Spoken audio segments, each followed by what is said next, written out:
Cela pourrait être un tournant historique dans la guerre en Ukraine. Volodymyr Zelensky a proposé hier une rencontre à Istanbul à Vladimir Poutine ce jeudi pour parvenir à un accord de cessez-le-feu. Les deux dirigeants n'ont plus échangé directement depuis le début du conflit. C'était il y a 3 ans. Cette rencontre pourrait donc être un signe d'espoir vers une paix sur le front, sauf que rien n'est encore gagné, Antoine Bienvaux. Oui, car pour l'heure, Vladimir Poutine n'a pas confirmé sa participation à cette rencontre au sommet. Le président russe s'est seulement dit favorable à des négociations directes et sans conditions préalables entre Moscou et Kiev à Istanbul jeudi.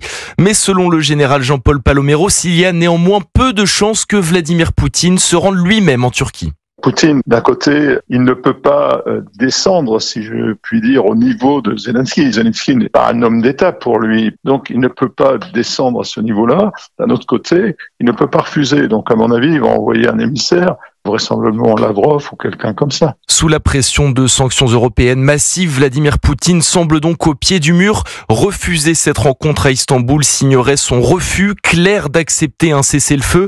Selon Jean-Paul Paloméros, seule une pression de Washington pourra désormais faire bouger le président russe de sa ligne. Le vrai sujet, c'est les États-Unis. C'est de savoir jusqu'où la patience de Trump peut durer. Si vraiment Trump veut faire quelque chose pour la paix, il faudra qu'il torde le bras, entre guillemets, à Poutine. Et pour ça, il faudra des mesures beaucoup plus fortes que celles qui sont envisagées aujourd'hui. Et en attendant une réponse du Kremlin, Kiev déplore ce matin encore l'envoi dans la nuit d'une centaine de drones sur son sol, dont 55 ont pu être abattus. Merci Antoine Bienvaux pour Europe 1.